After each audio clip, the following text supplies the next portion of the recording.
Oh, hey, didn't see you there. What am I doing? I'm just reading The Handmaid's Tale by Margaret Atwood. I try to keep up with the books that are being banned. What for? Oh, I'd love to tell you. Come on, get comfy. So, imagine you clock into your job as a librarian on an early morning, excited to start the day. You kindly greet the first patron to walk in, except they don't return the gesture. Instead, the patron begins to scream and belittle you, and finally, accuse you of being a pedophile. How would that make you feel? Angry? Sad? Scared? No need to imagine further, because scenarios just as this one are happening to librarians across the country. A study from Syracuse University takes a dive into these situations and the trauma induced. The study shows that 68.5% of librarians have experienced violent or aggressive behaviors within the library surrounding the demand for commonly banned books to be reshelved or removed altogether. Librarians also admit that these negative interactions create trauma in their personal lives. Many disclose an increased level of anxiety and paranoia, even on trips to the grocery store, in fear that they may be targeted outside of their work. After all, 22% of librarians admit they have experienced aggressive behavior from their colleagues. If they can't trust their coworkers, who can they trust? Though, the mental health of librarians isn't the only thing that's at risk when the controversy over book ban arises. In fact, a 2023 research from the CDC, Center of Disease Control, suggests that 40% of high school-age students have symptoms of depression, such as a feeling of hopelessness or sadness. But how does the mental health of students relate to book bans? Great question. I'm glad you asked. Studies show that books including characters that are not similar to the student, such as characters a part of marginalized groups, are best for improving empathy. Students are still socially developing both their identity and peer relationships. When access to these books is restricted, the students are deprived of the potential to create critical discussions with their peers, causing them to look for answers from often misinformed sources, which fuels the disconnect between students who are and are not a part of marginalized groups. Speaking of marginalized groups, how are they affected by the bans? Another great question. You're on a roll. Studies show that people of color are at higher risk of experiencing mental health issues caused by hesitation to receive assistance due to the presence of institutional discrimination. But that's not all. The CDC also reports that members of the LGBTQ+ community experience more signs of poorer mental health when compared to their cisgender or heterosexual peers. In fact, some research suggests that 45% of LGBTQ+ youth have seriously considered suicide within recent years.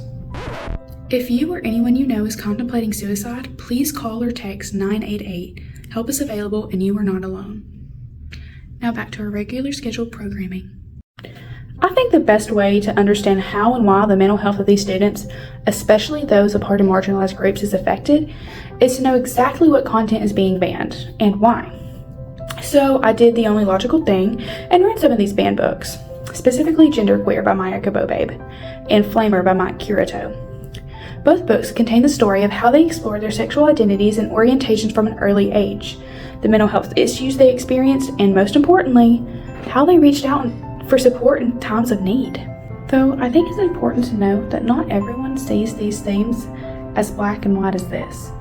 One blogger voices his concerns for both books by mentioning how, due to the sexual nature of the books are recommended for those age 16+, and therefore should not be in a school library, where students who are below that age have access to the books.